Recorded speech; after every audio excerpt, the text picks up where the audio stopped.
Assalamualaikum warahmatullahi wabarakatuh. Kami dari kelompok 15 tim rumah sakit yang beranggotakan Kolinda Cahaya NIM 78, Sofiatul Hasanah NIM 76, Ilham Abdillah NIM 75, Muhammad Rizky Fajar NIM 77, dan Lailatul Jannah NIM 20.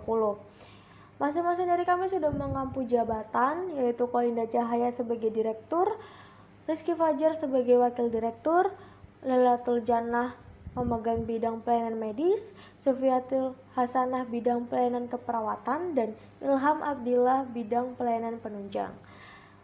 Untuk masing-masing dari kami juga memegang tugas pokok, seperti direktur membantu bupati dalam melaksanakan penyusunan dan pelaksanaan kebijakan daerah di bidang kesehatan. Lalu untuk kelompok jabatan fungsional memiliki tugas pokok melakukan kegiatan jabatan fungsional masing-masing sesuai dengan ketentuan peraturan perundang-undangan. Bagian umum juga memiliki tugas pokok melaksanakan dan mengkoordinasikan kegiatan dalam bidang rumah tangga dan umum. Selain itu, fungsi bagian rumah tangga dan umum mempunyai tugas melakukan program pelayanan dan perawatan kendaraan dinas, merencanakan kebutuhan barang unit kerja, akomodasi, dan memelihara bangunan gedung serta sarana dan prasarana rumah sakit yang termasuk di dalam tugas pokok dan fungsi bagian umum, serta mengelola memelihara barang-barang inventaris milik negara atau daerah. Untuk seksi pelayanan medis dan penunjang pelayanan memiliki tugas pokok untuk perencanaan, monitoring, evaluasi unit rawat jalan dan rawat inap, melaksanakan sebagian tugas kabit penunjang dalam menyusun rencana program monitoring dan evaluasi di unit gizi, laboratorium, ronsen, farmasi, dan rekam medis, serta membantu Direktur Rumah Sakit Umum Daerah Kanyen dalam bidang penunjang medik dan penunjang non-medik. Untuk seksi keperawatan dan asuhan keperawatan memiliki tugas pokok melaksanakan perencanaan, pemantauan, pengendalian, pengawasan, evaluasi, dan pelaporan pengembangan mutu keperawatan dan pengelolaan sumber daya manusia keperawatan, serta melaksanakan tugas kedinasan lain yang diberikan oleh atasan. Seksi logistik keperawatan juga memiliki tugas pokok bertanggung jawab dalam kegiatan penyusunan, pengawasan, dan pengendalian pendayagunaan profesi tenaga kerja keperawatan. Selanjutnya saya akan menjelaskan tentang formulir RL 1.3 fasilitas tempat tidur. Jumlah tempat tidur di Rumah Sakit Sejahtera mempunyai 62 dengan pembagian kelas sebagai berikut. Ruang ICU mempunyai jumlah 5, kelas 1 mempunyai jumlah 12, kelas 12 mempunyai jumlah 20, kelas 3 mempunyai jumlah 26. Ruang bersalin mempunyai jumlah 2. Ruang operasi mempunyai jumlah 2 kasur atau tempat tidur. Ruang UGD mempunyai jumlah 5 tempat tidur. Ruang NICU mempunyai jumlah 5 tempat tidur. Ruang PICU mempunyai jumlah 4 tempat tidur. Ruang ICU mempunyai jumlah 4 tempat tidur dan HICU mempunyai jumlah tempat tidur 4. Selanjutnya formulir RL2 ketenagaan. Jenis tenaga yang pertama dokter umum berjumlah 5 orang, yang kedua dokter gigi berjumlah 2 orang, dokter spesialis penyakit dalam berjumlah 2 orang, penyakit anak berjumlah 1 orang, spesialis THT berjumlah 1 orang, kandungan berjumlah 1 orang, obgyn berjumlah 1 orang, gigi berjumlah 3 orang, perawat IGD berjumlah 25 orang, perawat bangsal 20 orang, perawat jalan 20 orang, asisten perawat 15 orang, bidan 10 orang. Kefarmasian 5 orang, farmasi 5 orang, apoteker 8 orang, asisten 4 orang, reseptir 3 orang, ahli gizi 4 orang, pengolah gizi 5 orang, rekam medis 5 orang, filling 4 orang, sanitarian 8 orang.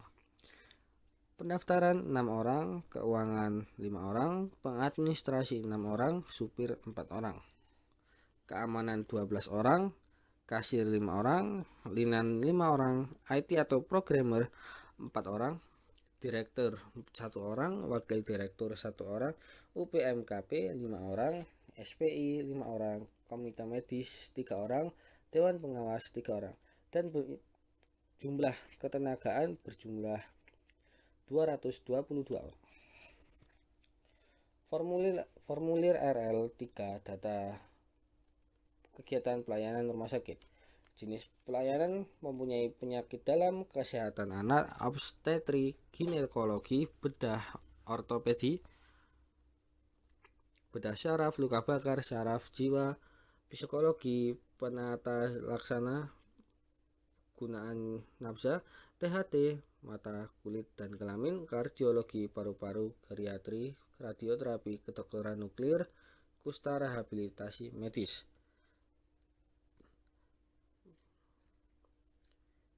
Ini merupakan jumlah pasien rawat inap yang berada di poli-poli di Rumah Sakit Sejahtera. Dan ini adalah pasien yang rawat inap yang berada di ruang isolasi, ICU, ICU, NICU, umum, gigi dan mulut, pelayanan rawat darurat, dan perinatologi. Untuk selanjutnya, formulir RL 3.2 kegiatan pelayanan gawat darurat. Jenis pelayanan yang pertama bedah, kedua non bedah, ketiga kebidanan, yang keempat psikiatrik, dan kelima anak. Pasien termasuk rujukan dan adapun yang dirawat langsung di rumah sakit. Formulir RL 3.3 kegiatan pelayanan kesehatan gigi dan mulut. Jenis kegiatan: tumpatan gigi tetap berjumlah 15, tumpatan gigi sulung berjumlah 25, pengobatan pulpa berjumlah 18, pencabutan gigi tetap berjumlah 16, pencabutan gigi sulung berjumlah 29, pengobatan periodontal berjumlah 30, pengobatan abses berjumlah 32 orang, pembersihan karang gigi berjumlah 18 orang, protes lengkap 33, protes sebagian 26, protes cekat 17, ortodonti 18, jaket or bridge berjumlah 16 orang, bedah mulut 5 orang, dan total kegiatan di pelayanan kesehatan gigi dan mulut berjumlah 298 kegiatan.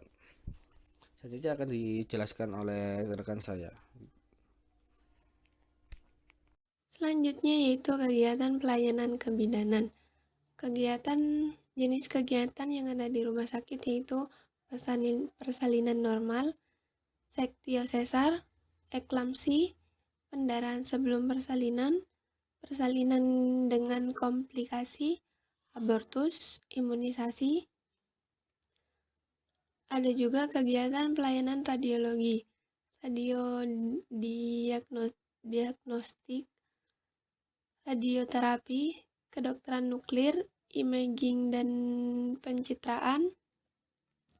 Total hardware di rumah sakit yaitu ada komputer server 1, komputer biasa 12, mouse 9, CPU 9, hard disk 9, telepon kantor 9, CCTV 9, keyboard 9, biaya pasang komputer ada 13, komputeris tomografi scan atau CT scan 1, ultrasonografi 1, Röntgen menggunakan sinar X 1, magnetic resonance imaging 1.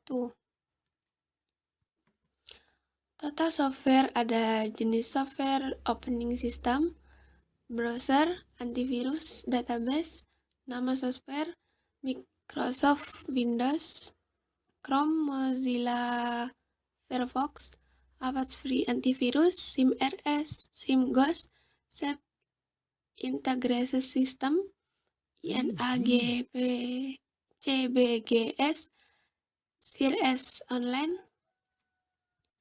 Rumah Sakit Sejahtera menggunakan topologi STAR untuk menggunakan jaringan.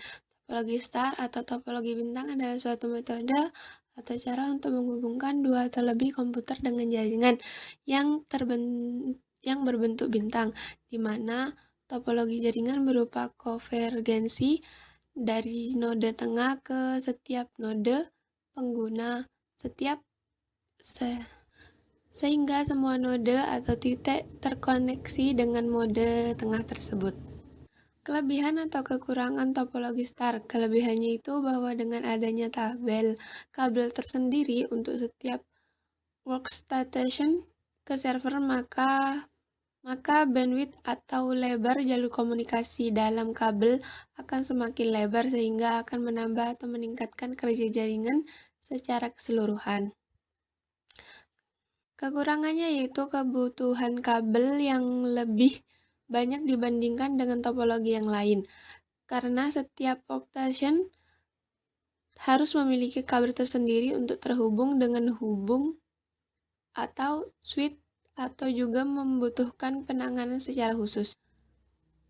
Brandware rumah sakit sejahtera yang pertama ada 4, yaitu sistem analis, programmer, administrator, operator. Modul software rumah sakit yaitu tersedia pada bagian rawat jalan, rawat inap, UGD, ICU, radiologi, sama apotek.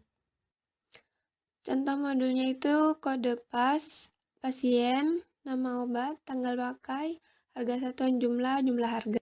Dan ini adalah catatan berkas masuk aplikasi rawat jalan di Rumah Sakit Umum Sejahtera. Dan ini adalah formulir biayanya. Dan selanjutnya pengembangan sistem informasi teknologi di Rumah Sakit Sejahtera Kabupaten Sumeneb tahun 2022 sampai 2026 yang berisikan judul kegiatan, tujuan, target kegiatan, tahun, indikator kinerja, dan anggaran. Yang pertama, pengembangan absensi manual menjadi absensi menggunakan fingerprint yang akan diadakan pada tahun 2022. Yang kedua, pengadaan WiFi gratis pada ruang tunggu yang akan diadakan pada tahun 2023. Yang ketiga, membuat aplikasi pendaftaran pasien rawat jalan secara online yang akan diadakan pada tahun 2024. Yang keempat adalah pengadaan mesin antrean rumah sakit yang akan diadakan pada tahun 2022. Yang kelima, pengadaan running text LED di depan rumah sakit yang akan dilaksanakan pada tahun 2026. Yang keenam, menggunakan mengembangkan pencatatan rekam medis manual menjadi rekam medis elektronik yang akan dilaksanakan pada tahun 2023. Yang ketujuh, pengadaan monitor di ruang tunggu pendaftaran yang akan diadakan pada tahun 2025. Yang kedelapan, penambahan CCTV di area rumah sakit yang akan diadakan pada tahun 2022. Yang kesembilan, penambahan printer yang akan diadakan pada tahun 2023. Yang selanjutnya, Disaster Recovery Plan yang berisikan judul penanganan bencana, kemungkinan terjadinya kerusakan, cara penanganan bencana, lamanya penanganan, alat yang dibutuhkan, dan anggaran penanganan bencana. Yang pertama, penanganan lampu mati. Yang kedua, penanganan jaringan error. Yang ketiga, penanganan kebakaran. Yang keempat, penanganan sabotase data. Yang kelima, penanganan gempa. Yang keenam, penanganan banjir. Yang ketujuh, tsunami. Yang kedelapan, tanah longsor. Yang kesembilan, angin topan. Dan yang terakhir, letusan gunung berapi. Terima kasih.